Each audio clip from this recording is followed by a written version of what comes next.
Welcome, welcome, welcome, man. Y'all just tuned in to a couple of crazy guys going at it about some sports, man.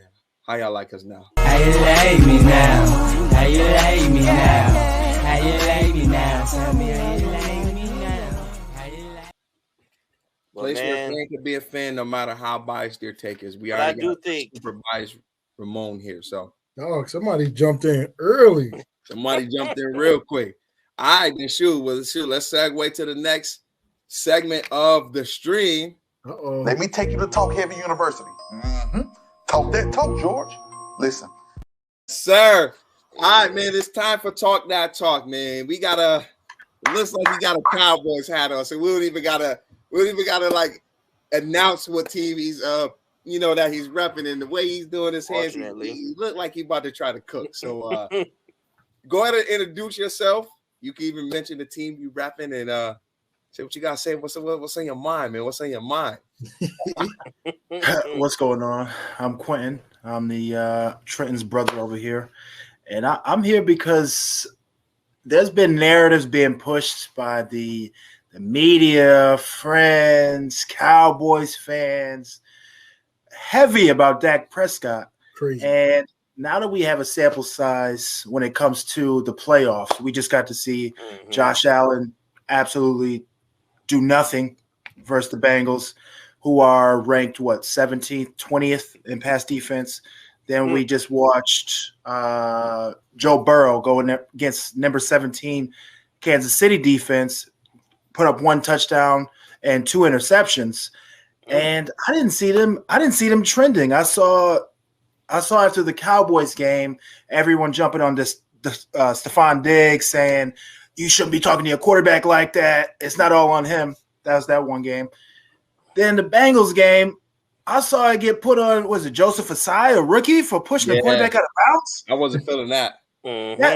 That's it. But after Dak Prescott, who was going against the number 1 defense in the league, it was all put on him. He's not him. He's a choke artist. He's this.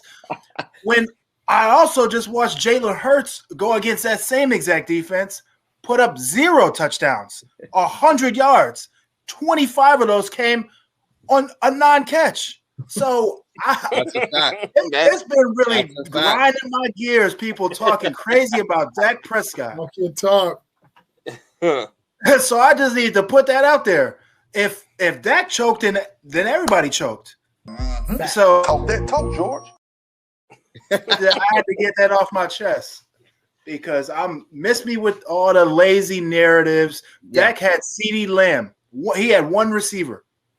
I'm not gonna lie. The problem that I would say with Dallas when they went and let Amari go, absolutely, the expectation was, okay, CeeDee is going to replace the production of Amari, but then the expectation was Gallup was going to replace the production of CeeDee, and that wasn't the case because he didn't show that prior till. So I won't even put that on Dak. That's 100% on the organization and the coaching, because it's just like, all right, you give up somebody like Amari Cooper, who was demanding double teams the entire season. The entire season, right?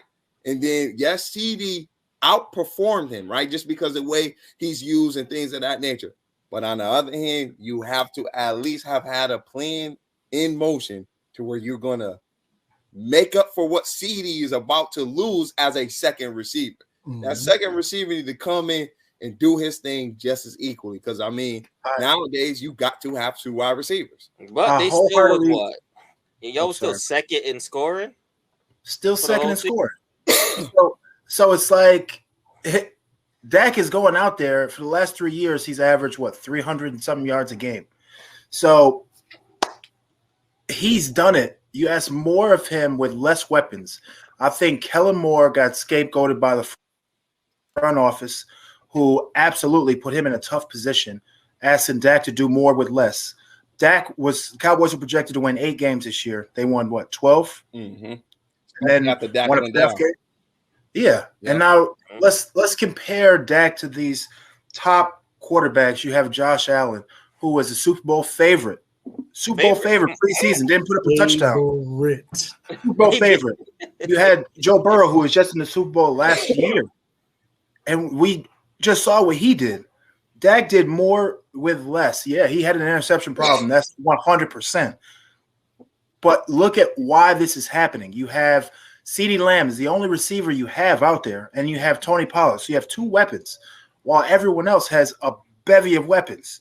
Yeah, I think Joe Burrow has the reason why Chase Higgins. Boy, I think a lot of the reason why it's put on Dak so much is because, like, out of all the teams you mentioned, right? Burrow, Bengals, Josh Allen, Bills, the Dallas Cowboys is the team that had the most ready defense to win a championship, right?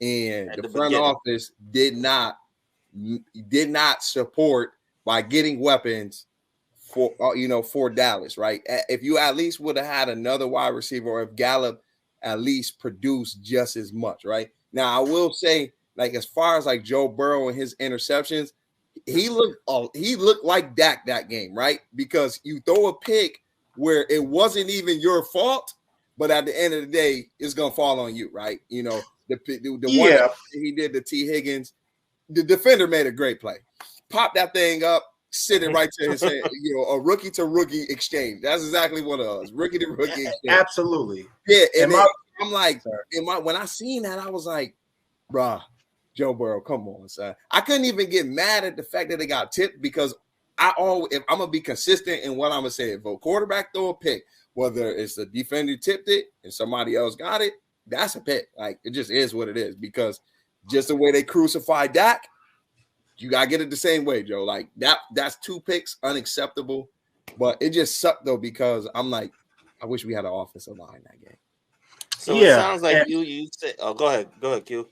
No, I was gonna say, and to piggyback, my point is not to bash Joe Burrow. Joe Burrow is awesome, and he gets away with look at the throw to Jamar Chase. He was in double coverage, bracket coverage, but went up and got it. So it's like he gets away with those things because he has those weapons. Look at the one with T. Higgins in the touchdown. Double coverage. Exactly. Double coverage. He looked like Justin Herbert to me. He looked like Justin Herbert to me. Because all Justin Herbert did the 50-50 balls. Yeah, Dak was failed by the front office when they got rid of Amari Cooper. The first interception, he throws a comeback route. Gallup completely gives up on it. Yep. At the end of the game, you're throwing to Dalton Schultz. He can't even run upfield. There's no one within 15 yards of him. Yep. He can't get 2 feet down. Yep. Playing with complete idiots. And he lost Tony Pollard. And still almost won the game. So it's like there are a lot of amazing quarterbacks out here. It's just my issue was just the lazy narratives. These guys are balling. Things don't go their way, you know. But the thing with Dak is the front office absolutely felt him and Kellen Moore. So that was This was my thought process. Kellen Moore is better suited for a quarterback like Justin Herbert because he finally got a gunslinger where he can throw multiple times a game, right? Yep. I feel like and I think I said this in a chat yesterday. I said next year with Mike McCarthy being the head coach, it's gonna look a little different for like Dallas. Only in the sense of I think you guys are gonna score less, but you're gonna win more because it's more efficient, right? Just like how I said, like after the season with Trayvon Diggs, get all these interceptions. I'm telling a lot of Dallas fans, I'm like, yo, he's gonna have less interceptions next year, right? Because this was unreal. But the thing is, he's gonna shut down because all the shutdown corners don't have good stats. They just shut down, right? So I think next year, you guys maybe have less points per game, but your third down percentage will go up. Your red zone offense will go up. You'll be in a lot less. You'll be ahead of the sticks a lot more just because you have a coach that he know his job is on the line at this point, right? So I think it's gonna look a lot different. Some people might not like it, but when you look at the numbers, you're like, okay, wait, we sustaining drives for about 6-7 minutes. It's less possessions in the game because our defense is gonna do their thing, but we about to hold this down because we're scoring on longer possession drives. So I think that's a good recipe for a W for y'all next year. Yeah, I'm interested to see who they go out and get for offensive coordinator. I think what they're gonna absolutely do is get a run-minded OC, and they're gonna run the ball. Now, are we gonna go out and get Bijan Robinson? That's gonna be a big question mark there. That's eye candy right there, man. That's eye candy right there. Because they love young running backs on rookie deals, and they have to take the pressure off of Dak Prescott. It's known. Dak's best years are when he has a running back who is getting 6 yards a carry, when he can play action, when Dak can run. Then that offense is scary. But you drop Dak back 60-40 run pass with one wide receiver and Noah Brown, who drops everything. Michael Gallup, he can't run around to save his life. Yeah. He looked great with yeah. He looked good week 2, so I don't know. He looked good week 2, so he cooked that Bengals secondary. Look at this. Week 2. Talking about the receivers, right, Q? You got CeeDee Lamb with 1,300 yards. Now watch this huge drop.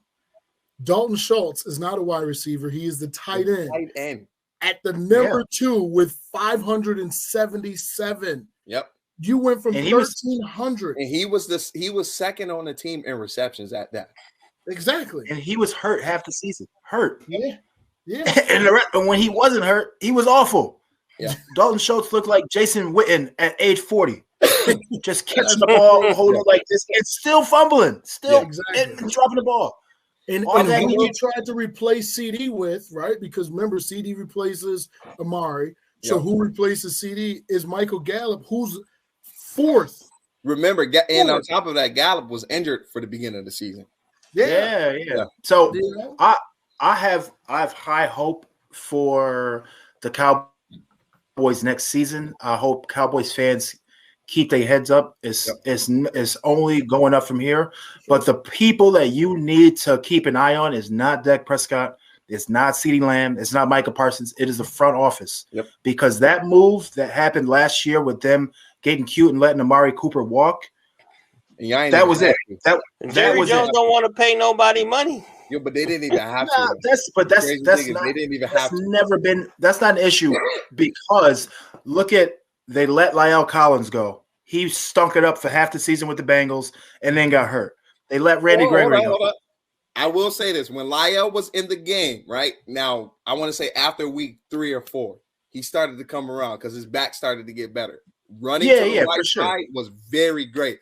Oh, I will say I will agree with you on the whole stunk it up thing because he does this thing. It really irritates me where if he's starting to get beat, he throws his whole body at the defender, and you always see La'el on the ground. And I'll be like, absolutely. And your quarterback is running for his life, bro. Like, come on, like. So, and I will say he started to come around because we went on 10 games for a reason. Like, it just sucked that. It saved them money. I would have had that trashness in the playoffs. I would have had that trashness in the playoffs. Absolutely. You got the La'el Collins move. That was an A+ move for them. Unfortunately, Terrence still gets hurt. You have Randy Gregory, A+ move for them because we have our average age for the Dallas Cowboys is 24 years old. That's huge. 12-win team, 24 years old. The Randy Gregory move was huge. The defense stepped up, super young, Deron Bland, a lot of their moves, A+ moves. A lot of great moves. But the Amari Cooper fail cost Cowboys the piece that could get them to that over the hump against the 49ers. The Cowboys are not lucky like the Eagles where they don't have to play anyone all year. The Cowboys have to play A+ talent every single week. Everyone comes to their best game against Dallas Cowboys. So hey, you gonna ruffle some feathers. Even though I've had these same sentiments, I said the same thing yesterday. Shout out to the Eagles, but it ain't like y'all really been tested all season. Like I got this thing where it's just like when you have a strength of a schedule that's very high, 9 out of 10, you're not gonna make it out the season healthy. right? Because you playing some dogs week after week after week after week. But when you got like a little schedule, you know, you can get by because you're not playing that much of a, you know, tough of a competition. Even though everybody, you know,